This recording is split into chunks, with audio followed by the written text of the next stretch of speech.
Hey everyone, in this video I'm going to show you how to blur the background in Canva. Let's get into it. First, pick and select your picture. The first step is you're going to click on the picture that you want to change. Make sure the purple lines appear around the edges so you know it is selected. Because the computer needs to know which specific item on your page needs to be changed. You have to pick the right file so the settings for that photo appear.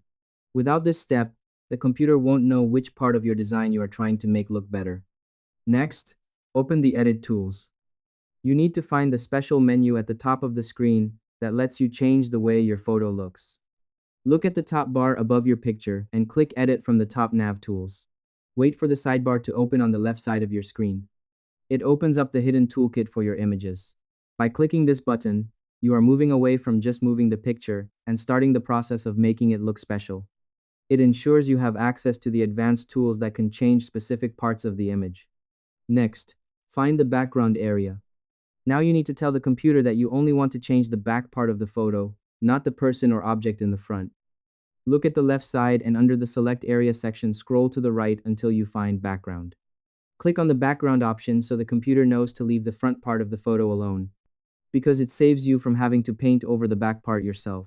By picking the background area, you are letting the computer use its brain to find exactly where the back starts. Click on the BG generator and type in blur in the prompt box. Press the button to start the change and wait for the computer to make the back look blurry. And that's it. To make a background blurry in Canva, you must first click on the picture you want to change. Then, you click Edit from the top tools to see your options.